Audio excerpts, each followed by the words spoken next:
Interview में जब एक फॉरेनर ने एक बच्चे से सवाल पूछा कि एपीजे अब्दुल कलाम कौन है, उनकी परिभाषा एक वाक्य में बताओ, तो वहां बैठा बच्चा जवाब देता है, is a simple Indian who is inexplicable with best of the objectives. एक ऐसे भारतीय हैं जिनके नाम के आगे दुनिया की सारी विशेषताएं भी लगा दी जाएं, तो उनके व्यक्तित्व को, उनके कैरेक्टर को, उनके अपने जीवन में की गई कड़ी मेहनत को कोई डिफाइन नहीं कर पाएगा। नमन है ऐसे इंसान को जिनका जन्म तो गरीब परिवार में हुआ, पर उनके सपने किसी पैसे के मोहताज नहीं थे, जो 1 घंटे फ्री ट्यूशन पढ़ने के लिए 3 बजे सुबह उठ के नहा धो के 4 बजे अपने टीचर के घर पहुंच जाते थे, जिनके पास सपनों के नाम पे बस देश के लिए कुछ कर गुजरने की चाहत थी और दौलत के नाम पे बस किताबें, जिन्होंने अखबार बेचने से लेकर 2002 में भारत के 11वें राष्ट्रपति बनने तक का सफर तय किया, जिन्हें 38 यूनिवर्सिटी से यूनिनरी डॉक्टरेट के खिताब से नवाजा गया। एक ऐसी हस्ती जो 26 मई 2005 को जब स्विट्जरलैंड में लैंड करता है, तो उस दिन को उस देश में साइंस डे घोषित कर दिया जाता है। पद्म भूषण, पद्म विभूषण, भारत रत्न, जिन्हें भारत के 3 सर्वोच्च सिविलियन अवार्ड मिल चुके हैं, उनका पूरा जीवन ही हद पार मेहनत करने की परिभाषा है। दोस्तों, आज उनके जीवन का ये किस्सा सुना के तुम्हें अपने सपनों के लिए हद पार मेहनत करने के लिए दिल में आग लग जाएगी।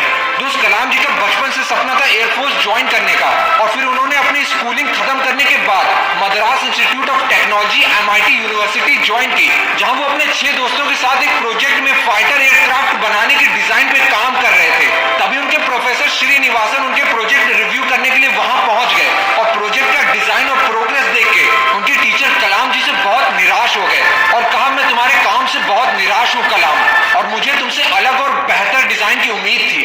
कलाम जी ने बहुत सारी प्रॉब्लम जो एयरक्राफ्ट को डिजाइन करने में आ रही थी वो बताने की कोशिश की, पर प्रोफेसर ने एक भी ना सुनी। फिर कलाम जी ने प्रोफेसर से 1 महीने का और टाइम मांगा इस प्रोजेक्ट को नया और बेहतर डिजाइन बनाने के लिए, पर प्रोफेसर ने कलाम जी की तरफ देखा और कहा कि तुम्हें बस 3 दिन का और समय मिलेगा, और अगर तुमने 3 दिन में इस प्रोजेक्ट को नए डिजाइन के साथ कंप्लीट नहीं किया तो तुम्हें अपनी स्कॉलरशिप से हाथ धोना पड़ेगा। जिस काम के लिए कलाम जी ने 1 महीना मांगा, उस काम के लिए उन्हें 3 दिन की मोहलत मिली। वहां कोई भी होता तो उसे इम्पॉसिबल, ऐसा तो हो ही नहीं सकता बोल के टाल देता और शिकायत करता। शुरुआत में कलाम जी थोड़े निराश जरूर हुए, क्योंकि उनकी पढ़ाई और उनका सपना दोनों स्कॉलरशिप के पैसों पे टिकी थी, पर उन्होंने तुरंत सारे नेगेटिव थॉट्स हटा के 3 दिन के लिए मेहनत की सारी हदें पार करने की ठान ली, और पूरे 3 दिन और रात बिना सोने और खाने पे ध्यान दिए सिर्फ अपने प्रोजेक्ट पे काम किया। उनका सिर्फ एक ही लक्ष्य था, अपने प्रोजेक्ट को 3 दिन के लिए सिर्फ कंप्लीट ही नहीं, अपने प्रोजेक्ट को कॉलेज का सबसे best project banana.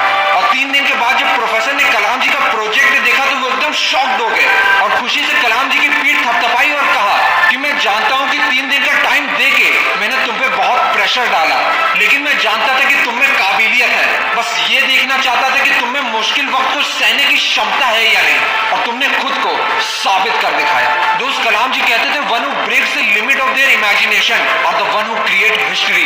Imagine the impossible. अपनी सोच की कोई सीमा मत रखो, तुम असंभव भी कर सकते हो। मनुष्य को जीवन में कठिनाइयों का सामना करना पड़ेगा, क्योंकि सफलता का आनंद उठाने के लिए वो आवश्यक है। दोस्त, वो एक दिन था जब कलाम जी ने अपने कॉलेज प्रोजेक्ट में फाइटर एयरक्राफ्ट का बेस्ट डिजाइन बनाया, और ये खुद के सपनों पर विश्वास और कड़ी मेहनत ही थी। जब कलाम जी के जीवन में वो दिन भी आया जब 6 महीने की हार्ड ट्रेनिंग के बाद रियल SU-30 फाइटर प्लेन को उड़ाया और अपने बचपन के सपने को पंख लगाया। दोस्त, जीवन ऐसा जियो कि आपके मरने के बाद भी लोग आपको सदियों तक याद रखें। दोस्त, अगर तुम्हारे अंदर भी अपने सपनों को लेके ऐसी आग है, तो कलाम जी की इस बात को समझो कि जिंदगी में एक लक्ष्य रखो, लगातार ज्ञान प्राप्त करते रहो, कड़ी मेहनत करो, और महान जीवन को प्राप्त करने के लिए दृढ़ रहो। महान लक्ष्य के सामने महान कठिनाइयां भी आएंगी, पर इसका मतलब असंभव नहीं है। इसका सीधा मतलब है आपको कड़ी मेहनत करनी पड़ेगी, और तुम्हारी मेहनत ही तुम्हारे कल के सपनों की चाबी होगी। दोस्त, हद पार मेहनत करने के लिए खुद को तैयार रखो, क्योंकि जिस दिन तुम्हारी मेहनत का सिक्का उछलेगा उस दिन हेड भी तुम्हारा होगा और टेल भी तुम्हारा। कसम खाओ कि अपने सपनों के लिए मेहनत करने के लिए हर हद पार करने के लिए तैयार रहोगे।